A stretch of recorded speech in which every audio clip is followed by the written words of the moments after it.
শরীরে কি এমন পোকা পড়েছে? কেন ঠাকুরজি? মুখরা পিসিমা তখন রাগে ফেটে পড়ল। আমি কি বাটির কুটনো?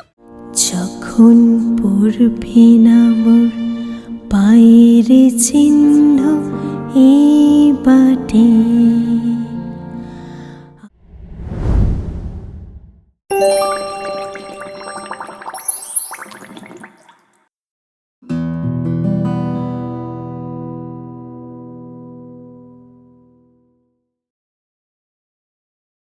নয় একটু নয় অল্প, অনেক চমক গল্প। হ্যাঁ প্রিয় শ্রোতা বন্ধুরা, এক ঝুড়ি গল্প প্রতি শুক্রবার ঠিক রাত 9:30টার সময় আপনাদের নিয়ে যাবে এক অনন্য গল্পের দুনিয়ায়। বাংলার বিশ্ববিখ্যাত সাহিত্যিকদের সাহিত্যের ভাণ্ডার থেকে কিছু বাছাই করা গল্প নিয়ে আমাদের এই গল্পের ঝুড়ি। প্রতি সপ্তাহে গল্পের দেশে হারিয়ে যেতে শুনুন এক ঝুড়ি গল্প। বিভূতিভূষণ বন্দ্যোপাধ্যায় বাংলা সাহিত্যের একজন অন্যতম জনপ্রিয় কথাশিল্পী ও প্রকৃতি প্রেমী লেখক। আমাদের চ্যানেলে এর আগেও ওনার রচিত কিছু গল্প আপনারা শুনেছেন। আজকে আমাদের নিবেদন তারই রচিত গল্প বাটি চচ্চড়ি। চলুন শুনি। সংসারটা বেশ ছোটখাটো, এমন কিছু বড় নয়। মাত্র দুটো মেয়ে মানুষ এবং একজন পুরুষের সমবায়ে গঠিত। ডাক্তার, ডাক্তারের বউ এবং তাদের এক বিধবা পিসিমা। এবং এই পিসিমা আবার ডাক্তারের চেয়ে বছর 10 ছোট। ডাক্তার ও তার পরিবার বর্তমানে চক্রধরপুরে বদলি হয়েছে। একই ছোট সংসার, তার ওপর আরও একটি ছোট বাড়িতে অবস্থিত। বেশ ভালোভাবেই তাদের দিন রাত সুমোহনকাল কেটে যাচ্ছিল। মোহন ছন্দে, সুখে, শান্তিতে, হাসিতে, আনন্দে সংসারের তাল লয় সঠিকভাবে চলছিল। এমন সময় একখানা চিঠি এসে পৌঁছল ডাক্তারের কাছে। কলকাতা থেকে তার বাপের ছোট কাকার বড় ছেলের বউ অলকা আসছে তার অসুস্থ শরীর সুস্থ করার উদ্দেশ্যে এই পাহাড়ের দেশে। অলকার স্বামী ডাক্তারের চেয়ে বয়সে বেশ অনেকটাই ছোট, কিন্তু অলকার আসার খবরে পিসিমা তীব্র প্রতিবাদ জানালো। বেশ, আসুক ছোট বৌদি, আমি কলকাতায় যাব, এখানে থাকতে পারবো না। তাহলে এখানে দিন চলবে কি করে? সে আমি কি জানি ভাইপো, সামলাও তুমি আর তোমার বউ। কিন্তু বৌমা আসছে, সে তো রোগা মানুষ, সে তো আর সংসারের কোনো কাজ করতে সাহায্য করতে পারবে না। আর তোমাদের বউ তখন একা হয়ে পড়বে। ছেলে পিলে নিয়ে সে আর কত দিক সামলাবে বলো দেখি। তাছাড়া কলকাতায় তো দেখছি মানুষের তেমন অভাব নেই। অগত্যা পিসিমাকে এখানেই থেকে যেতে হলো। 5 বছরের বিবাদ তার সঙ্গে অলকার। এই বিবাদের ঝাঁজেই সে এই প্রতিবাদ করেছিল। তবে ডাক্তারের প্রবল যুক্তির সামনে তার এই প্রতিবাদ কোনো কাজে এলো না। ওদিকে যথাসময়ে অলকা এলো। দীর্ঘদিন ম্যালেরিয়ায় ভুগে ভুগে তার শরীরের অবস্থা অত্যন্ত খারাপ ও কলকবজাগুলি প্রায় অচল হয়ে পড়েছিল। শরীর ও মুখে ক্লান্তির ছাপ ও মুখটি বিশেষ করে কালিমা লিপ্ত। এতই দুর্বল যে গায়ের হাড়গোড় পর্যন্ত বেরিয়ে পড়েছে। আসার পরের দিনই অলকার পরীক্ষা নিরীক্ষা হলো। ডাক্তার যা বুঝল তাতে তার জীবনের আশা বড়ই কম। এর জন্য সে নিজেই দায়ী। নিজের নির্বুদ্ধিতার ফলে ও চিকিৎসার অভাবে এই বিপদ। একথা বললে হয়তো ভুল হবে না যে সে ক্ষয়ে ক্ষয়ে সম্পূর্ণ শেষ হয়ে যাচ্ছে ভিটামিনের অভাবে বা খাদ্যপ্রাণের অকিঞ্চিৎকরতায়। তার এই রোগের আরও একটি কারণ বলা যেতে পারে তার স্বামীর দীর্ঘদিন বেকার অবস্থা। যাই হোক, এবার তার চিকিৎসা যথাসাধ্য চলতে লাগলো। তবু দুর্ভাগ্যের বিষয়, এর কোনো সুফল পাওয়া গেল না। মাসখানেক কেটে গেল। ডাক্তার হতাশ হয়ে পড়ল। অলকার রোগ কমল না, বরং দিন দিন তা বাড়তে লাগলো। সকল চেষ্টাই ব্যর্থ হলো। কোনো এক রাজার মেয়ে নাকি তার বাপকে নুনের মতন ভালোবাসত। সুতরাং নুনের প্রয়োজনীয়তা এবং গুণ দুই সামান্য বললে চলে না। এই জন্য অলকা নুন ছাড়া তরকারি খুব একটা খেত না। এদিকে তার নুন খাওয়া নিষেধ। ডাক্তারের বউ লোক খাওয়াতে খুব ভালোবাসত, তাই অলকার খাওয়ার কষ্ট দেখে সেও মনে খুব আঘাত পেত। আহা গো, বেচারি নুন ছাড়া খেতে পারে না, কিন্তু নুন খাওয়াই ওর বারণ হয়ে গেল। বলছে, শোনো না, মেয়েটা নুন ছাড়া মোটে খেতে পারে না, একবারটি বাটি চচ্চড়ি করে দিই না গো, অল্প নুন দেব। কিছুই মুখে তুলছে না যে, বাঁচবে কিভাবে বলো তো? অনেক বলার পর স্বামীর কাছ থেকে সামান্য একটু বৌমার জন্য বাটি চচ্চড়ি খাবার অনুমতি আদায় করল। সে প্রতিদিন অতি যত্নে তার জন্য একটা করে বাটি চচ্চড়ি করে দিত। একদিন অনেকগুলো বিছানা পরিষ্কার করে উঠতে উঠতে সেদিন ডাক্তারের বউয়ের বেশ বেলা হয়ে গেল। পিসিমা আর দেরি না করে তাড়াতাড়ি রান্নায় বসল, আর অলকা জানলার ধারে বসে দূর আকাশপ্রাণে তাকিয়ে দেখতে লাগলো মেঘেদের খেলা। দূরে প্রকাণ্ড ধূমের মতন গগনচুম্বী পর্বত দাঁড়িয়ে আছে, তার নিচে রয়েছে এদিক ওদিক দিয়ে গাছপালা দিয়ে ঘেরা কালো বর্ণের ছোট ছোট পাহাড়। তাদের গায়ে লাল কাঁকড়ের ঈষৎ বাঁকা পথরেখা দেখলে মনে হচ্ছে যেন চলে গেছে কোনো অজানা দেশে পাহাড়ের বুক বয়ে। অলকা অন্যমনস্ক হয়ে কী যেন ভাবছিল। ঠিক এমন সময় ভিজে চুল মুছতে মুছতে ডাক্তারের বউ এসে বলল, বৌমা, আজ কি দিয়ে দুধ সাবু খাবে? যা হোক দিয়ে খাবো এখন মা। কেন, বাটি করতে দিলে না? থাকে, উঠনো তো সব কাটা হয়ে গেছে। তা হোক, তুমি একটা বাটি করতে দাও মা। কথা শেষ করে ডাক্তারের বউ ঘর থেকে বেরিয়ে গেল, আর বৌমা গেল বাটি চচ্চড়ির কুটনো কুটতে। পিসিমা কড়ার ওপর মাছ দিয়ে একবার বাটির দিকে তাকিয়ে নিয়ে বললে, হ্যাঁ গো বৌদি, আমার শরীরে কি এমন পোকা পড়েছে? কেন ঠাকুরজি? মুখরা পিসিমা তখন রাগে ফেটে পড়ল। আমি কি বাটির কুটনো কুটতে পারি না? কুটলে হাত পঙ্গু হয়ে যেত। তেজ করে যে আমায় একবারও বলা হলো না। রোগ তো 12 মাসই লেগে আছে, তার আবার অত দেমাগ কিসের বাপু?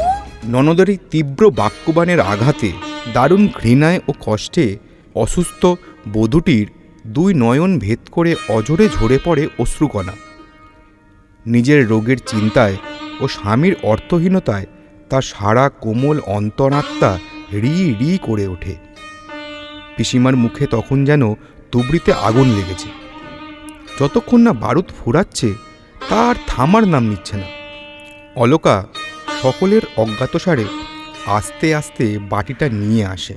ঘণ্টা দুয়েক পর পিসিমার বাক্যবান থামলে ডাক্তারের বউ এসে বলল, বৌমা, বাটি আমায় দাও মা, আমি করে দিচ্ছি। ছি ছি, মানুষকে মানুষ অমন করে বলে? 20 বছরের রোগশীর্ণ বধূটি আজ সারা হৃদয়ের সকল দুঃখ আঘাত জড়ো করে এক বিপুল বেদনায় কেঁদে ফেলল। অকালে সে শ্বশুর শাশুড়িকে হারিয়ে বিধবা ননদের গঞ্জনা আর যেন তার অসহ্য হয়ে উঠেছে। ডাক্তারের বউ আঁচল দিয়ে তার চোখের জল মুছিয়ে দিয়ে বলল, কেঁদো না মা, বাটিটা আমায় দাও। না থাক মা, বাটি আর আমি জীবনে খাবো না। ছি, সে কি হয়? খুব হয়। কিন্তু ডাক্তারের বউয়ের বহু অনুনয় বিনয় সত্ত্বেও বৌমা বাটি করতে দিল না। বেলা 1টা পর্যন্ত তন্ন তন্ন করে খুঁজেও ডাক্তারের বউ সেই বাটি কোথাও খুঁজে পেল না। না পাওয়া গেল সেই কোটা তরকারিগুলো। সেদিন রাতে ডাক্তার গিয়েছে রিহার্সাল দিতে। এবার পুজোয় নাকি ভারী ধুমধাম করে থিয়েটার হবে। রাতে ডাক্তারের বউ বড় একটা ঘুমোয় না। ওই দিন রাতে সে মুখে অনেকগুলো এলাচ পুড়ে তার রোজের স্বভাববশত ছাড়পোকা মারতে বিছানা পাতি পাতি করে খুঁজছিল। এমন সময় পাশের ঘর থেকে অলকা উত্ত্যক্ত হয়ে বলল, উফ, ভালো জ্বালা, দরজাটা যে কিছুতেই খুলছে না। কি হয়েছে বৌমা? দরজা তো খোলা। তবে খিল কোথায় গেল? ডাক্তারের বউ এটা জানে যে তার জ্যাঠাইমার মৃত্যুর আগে তিনি এই রকম দিগ্ভ্রান্ত হয়ে গেছিল। বৌমার এই রহস্যজনক আচরণে সে রীতিমতন ভয় পেয়ে গেল। ধীরে ধীরে এসে সে নিজে দরজাটি খুলে দিল। কিছুক্ষণ পর বৌমা বাইরে থেকে ফিরে এসে আবার নিজের বিছানায় শুয়ে পড়ল এবং ডাক্তারের বউ মশা তাড়িয়ে আবার মশারিটা গদির তলায় গুঁজে দিয়ে শোবার উপক্রম করল। তারপর কখন যে ঘুমিয়ে পড়েছে টের পায়নি। ডাক্তারের ডাকে ধর্মর করে উঠে দরজা খুলে দেয়। ডাক্তার বলল, যেন মোষ একেবারে, ঘুমে অচেতন। ওঠো বলছি, কি করে পারো এত ঘুমোতে? থাক, খুব হয়েছে। আধ ঘন্টা ধরে একজন ভদ্রলোক ডাকছে। সকালে অতগুলো কাঁথা তোষক কাচলে ভদ্রলোকেরও এই দশাই হতো। ডাক্তার শুয়ে ঘুমিয়ে পড়ল। তারা জানেও না কতক্ষণ যে তারা ঘুম ভরে কাটিয়েছিল। ডাক্তারের বউ হঠাৎ সজাগ হলো এবং তার স্বামীর দিকে তাকিয়ে বলল, ওগো, দেখো তো ও ঘরে বৌমা কি যেন বলছেন। ডাক্তারের বউ শুনল বৌমা পাশের ঘরে বলছে, দূর ছাই, কিছুতেই তো আলো জ্বলছে না। ডাক্তারের বউ ঘরে প্রবেশ করে দেখল সে এক অদ্ভুত ব্যাপার।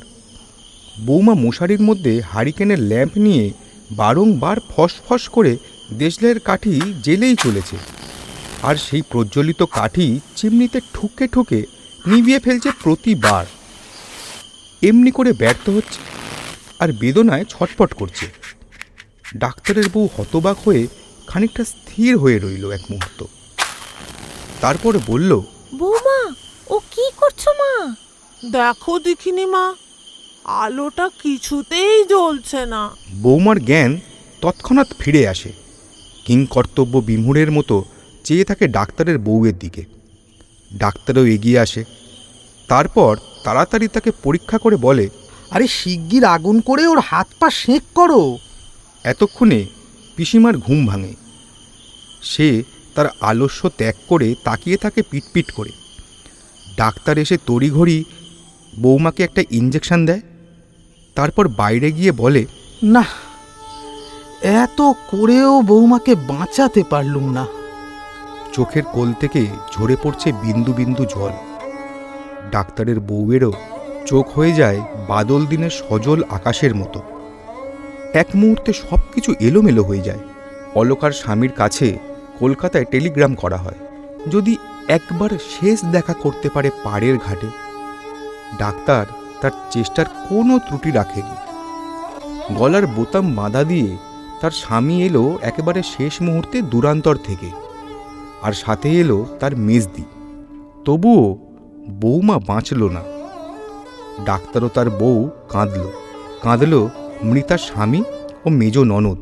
শুধু কাঁদেনি একজন, সে হলো তার বিধবা ছোট ননদ। কারণ মৃতার সঙ্গে তার কথা বন্ধ প্রায় 5-6 বছর হবে, আর সেই জন্যই সারা রাত দিগ্ভ্রান্ত একজনকে মশারির মধ্যে দেশলাই জ্বালাতে দেখেও রোধ করতে পারেননি কিছুই।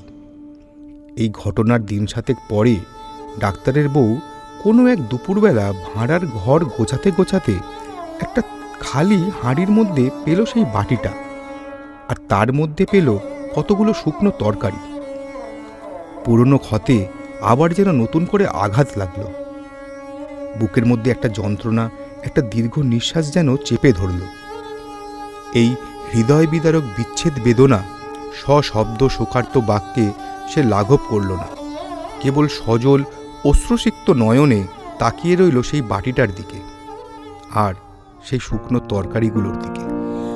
যখন পড়বে না মোর পায়ের চিহ্ন এই বাটে, আমি বাইব না,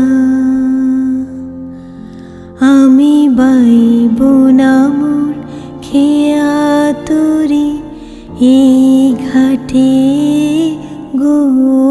যখন পড়বে না মোর পায়ের চিহ্ন এই বাটে, চুকিয়ে দেব বেচা কেনা মিটিয়ে দেব গো, মিটিয়ে দেব লেনা দেনা, বন্ধ হবে আনাগোনা এই হাটে। তখন আমায় নাইবা মনে রাখলে। শেষ হলো আজকের গল্প বাটি চচ্চড়ি। এই প্রয়াসে যারা অংশগ্রহণ করেছেন কথক দেবজ্যোতি চক্রবর্তী, ডাক্তার আবক বন্দ্যোপাধ্যায়, ডাক্তারের বউ অলকা, পিসিমা প্রিয়াঙ্কা ব্যানার্জি, শব্দগ্রহণ শুভাশিস চক্রবর্তী, আবহ শাম্ভ চক্রবর্তী, পোস্টার ও ডিজাইন অর্পণ সামন্ত, স্টুডিও সুয়ানে অডিও। পরবর্তী গল্প শোনার জন্য সাথে থাকুন এবং আমাদের এই চ্যানেলটিকে লাইক, শেয়ার ও সাবস্ক্রাইব করতে ভুলবেন না। আর বেল আইকন প্রেস অবশ্যই করবেন আরও নোটিফিকেশনসের জন্য। আপনাদের মতামত খুব গুরুত্বপূর্ণ, তাই কমেন্ট বক্সে প্লিজ নিজের মতামত জানিয়ে কমেন্ট করুন। এক ঝুড়ি গল্প আমাদের গল্পের নবীন চ্যানেল। আমরা সর্বক্ষণ চেষ্টা করব নতুন স্বাদের নতুন কিছু আনার, যা আপনাদের প্রতিবার আরও উৎসাহ দেবে। এই গল্পের ঝুড়িতে আছে রহস্য, হাসি, দুঃখ, ভয়। এক ঝুড়ি গল্প থেকে গল্প সবাই বসে শুনুন একসাথে ও উপভোগ করুন। আশা করি আমাদের চেষ্টা সফল হবে। এই গল্পের মূল ভাব ঠিক রেখে শ্রোতাদের বোঝার সুবিধার্থে ভাষা কিছুটা সহজ ও পরিবর্তিত করা হয়েছে। গল্পটি শুধুমাত্র বিনোদনের উদ্দেশ্যে শোনানো হলো। শুধু লেখকের প্রতি শ্রদ্ধা জানিয়েই এই উপস্থাপনা।